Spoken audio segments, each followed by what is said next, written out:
Side 4 begins with Motherboard, possibly the only true instrumental song on this album, featuring no words or voices at all, be they sung or spoken. This is also possibly another underrated track from Daft Punk in my opinion, with it having a bit of a more prog rock influenced feel to it, with a neat balance between modular synthesizers, sturdy drums, some faint pedaling steel guitars, and the returning orchestra yet again, mainly strings and that oddly intervening woodwind, presumably an oboe or a clarinet. It's also almost ethereal in a way, similar to Night Vision or Voyager from the Discovery album. It sounds a bit like something that would be composed by Sebastian Tellier, who a few people have said I kind of look like, or sort of open world music for a modern retro video game, or even something out of the soundtrack for that Tom Cruise Oblivion film, which, by the way, was directed by the same chap who did Tron Legacy and would go on to do Top Gun Maverick. Go figure. The name itself, Motherboard, may seem a bit, well, random, while still fitting the general robot computer motive and the electronic nature of the music itself, but it could also have some extra meaning to it, not just in context to this song or the album itself, but also the entire idea of Daft Punk as a whole. But firstly, I would have to analyze the album title itself, Random Access Memories. Each of Daft Punk's albums have had some simple yet very fitting ideas represented by their titles. Homework refers to how the duo made a lot of that record at home very quickly, cheaply, and spontaneously. Discovery refers to the very disco influence that showed immensely in that album, especially down to the choices of old songs to sample. And Human After All refers to the idea of what it actually means to not only be human, but to also think and feel like a human. And finally, Random Access Memories, being an obvious memory to RAM, Random Access Memory, refers to the recollection of past human experiences, mainly represented by music, and storing them like data in a hard drive, bringing together so many elements and ideas until they reach the boundaries and limit of storage, maybe even beyond it. And that brings us back round to Motherboard. A motherboard, to put it simply, is basically the main circuit board you find inside of a computer. The one that connects together all the essential components for it to work, like the human heart or the human brain. And in a similar way, like how a mother conceives a child, humans conceive machines. With its use of both authentic and synthetic instrumentation, this song draws parallels and blurs a few lines between machine and nature, the technological and the organic, the biological and the mechanical, and it does so quite well, and all without any lyrics, mind you. This is especially after the midpoint, where the music breaks up for a bit as we hear what sounds like a rain stick being heavily filtered through a few dynamic and electronic effects, creating this otherworldly storm-like atmosphere. And in a bit of Wells song before the music kicks back round again with some cinematic keyboards and what might be an African talking drum, and you're in for a climatic experience. I can easily imagine sailing across a sea of simulation, or even travelling through this circuit board city of a vast field of green with these little odd things like towers and buildings, and the circuits are like vast roads and motorways. A world alike and yet unlike our own, just like with the Tron movies. Although, we'll may have to see with that rumoured Jared Leto Ares film, if that ever even comes out. Then Motherwell ends with the abrupt sounds of running water, Again, fitting with the whole nature and tech theme within this overall track, if not the album itself. This may also be one of those songs where the experience of listening to it might differ, even slightly, depending on whether you play it through speakers, headphones, or earphones, or whatnot. I certainly recommend this if you're curious, especially if you're having a nice walk in the afternoon or just sitting outside to watch the setting sun or something like that. Next is Fragments of Time, featuring the return of Todd Edwards, who, if you remember, had previously collaborated with Daft Punk for the song Face to Face from Discovery. And speaking of, I also like to point out how just recently all of the songs used as samples for Face to Face have finally been found and discovered. I'll link a few videos in the description to demonstrate that. And I gotta commemorate those many individual people for what had pretty much been a 22-year-long search and hunt.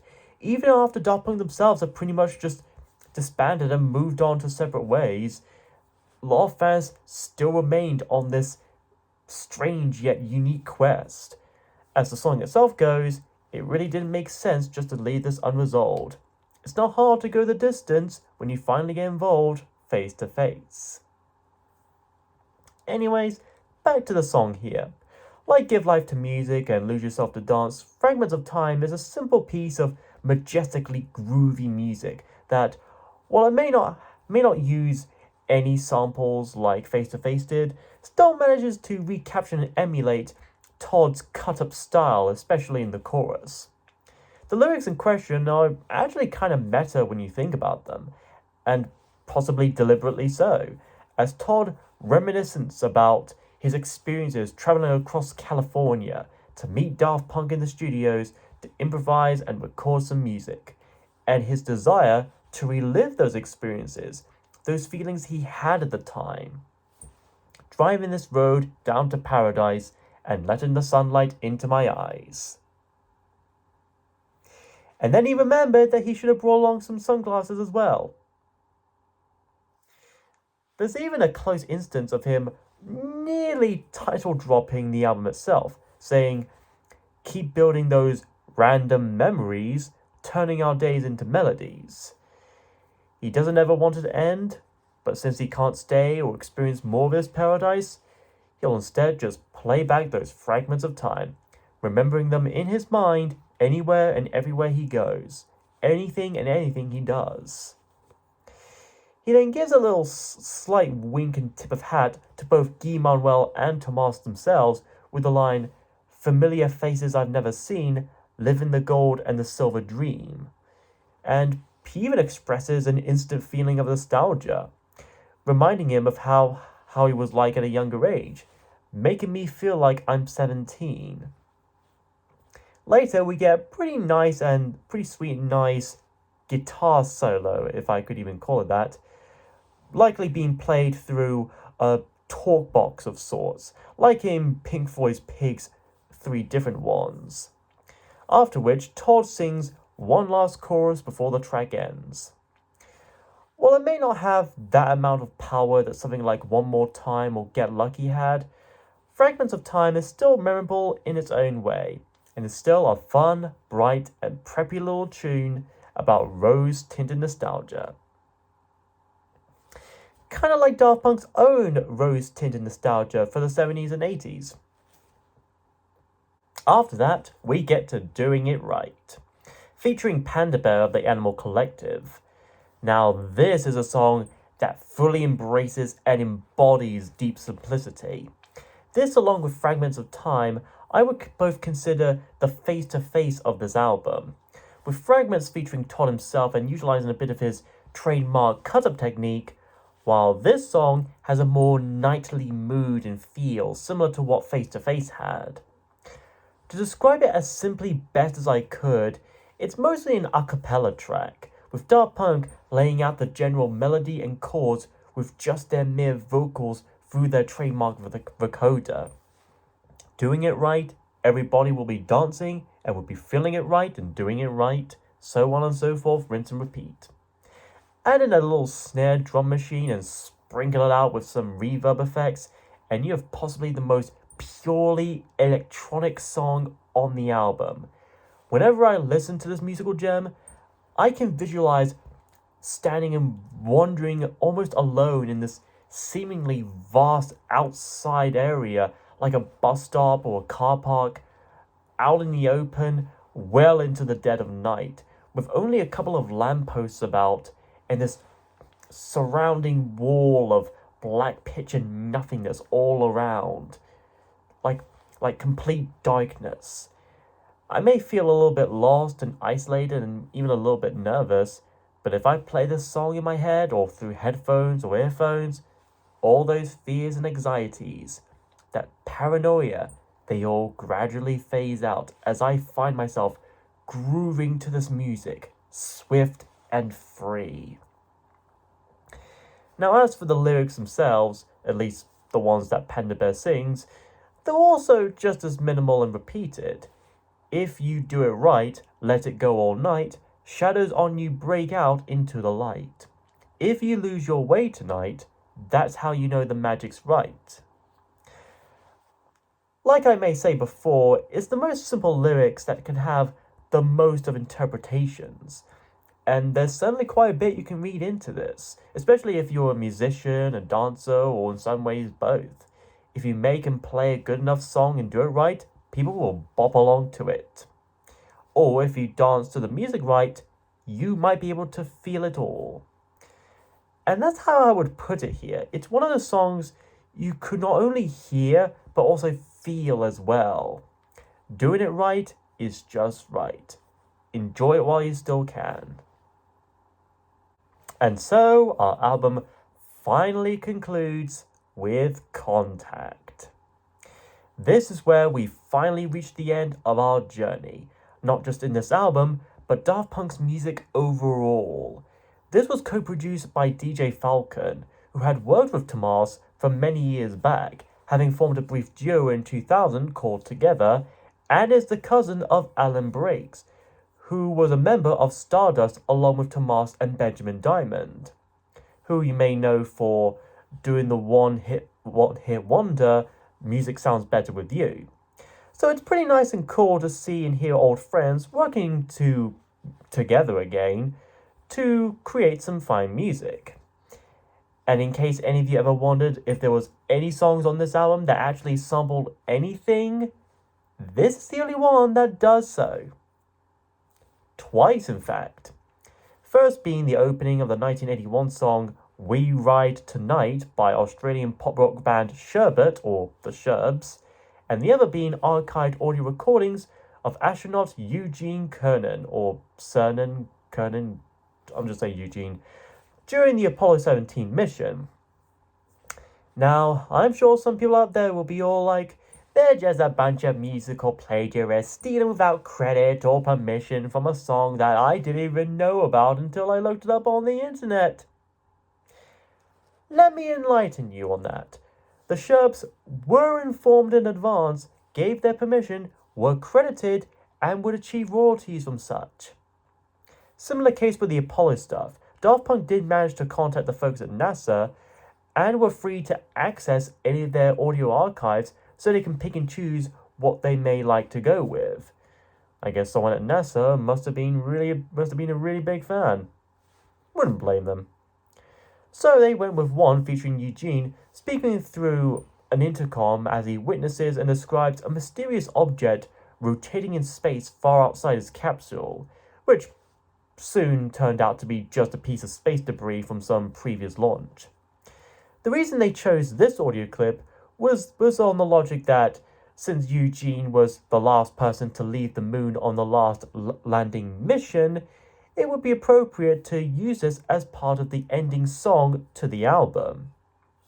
And boy howdy, does this go out with a bang, especially when the audio recording ends with Eugene saying that there's something out there. The Sherb sample as well as some extra synth additions over it drive the epicness way up the charts. It reminds me a bit of Aerodynamic in a way, especially how the chords progress. I could easily imagine a mashup between the two songs. If only Daft Punk did one more live concert in like 2017 or something, they would have been able to mash up all the songs from all four of their albums: Homework, Discovery, Human After All, and Random Access Memories, and maybe even the Tron Legacy soundtrack as well. I don't know, if Disney allowed them. Add in some Omar Hawking drums into the mix, and you're already in for a ludicrously light speed voyage into the far off boundaries of space. And it all just builds up majestically and immensely into the climax, almost sounding incomprehensible to any human ears or even any speakers or headphones or the like. And soon enough, it all breaks down by the end, as if the music itself was just so awesome that it proved too much for the speakers and they just decided to short out into a fuse. And that's how the song and album pretty much ends. Yeah. I also like to point out, however, is that there was a bonus track at the end of this album, After Contact, for the Japanese release of this album. Simply titled Horizon, this is another underappreciated track that radically stands out apart from their other, more popular and familiar signature songs. Many people have compared this to Pink Floyd, and as a big Floyd fan myself, I hear that too, picking up some vibes from Division Bell and Endless River specifically. Like Steve Hackett's and Genesis's Horizons, this starts off with a very simple yet chill acoustic guitar, which is then laid over by some slow and soothing keyboards and a trap-like drum machine, till it all culminates together into a perfect close. And like Motherboard, this features no words or lyrics at all whatsoever, just lets the music speak for itself. I honestly wish it would have made it into international releases as well, but hey, it's still available. So, what else can I say besides the obvious?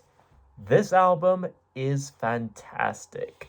To call it a perfect album would still be a bit kind of debatable, and I know Discovery already set something of a high bar 12 years prior, but both albums certainly come close enough. A heavenly balanced match of both electronic and real instruments and voices. Each and every song in this have had something to at least remember and go by. Some of my personal favorites from this record include Give Life Back to Music, Jojo by Moroder, Instant Crush, Lose Yourself to Dance, Motherboard, and Doing It Right. From Homework to Discovery to Human After All to finally Random Access Memories, those two robots set themselves out for one simple goal: to become human. And in the end, they finally did so. But they did so by being reminded that they already were human to begin with in the first place. In the way Daft Punk are and were both robot and human. And they most certainly left behind a legacy of such brilliant music, still influencing and inspiring many people like myself to this day, the same way they themselves were influenced and inspired by many musicians and artists.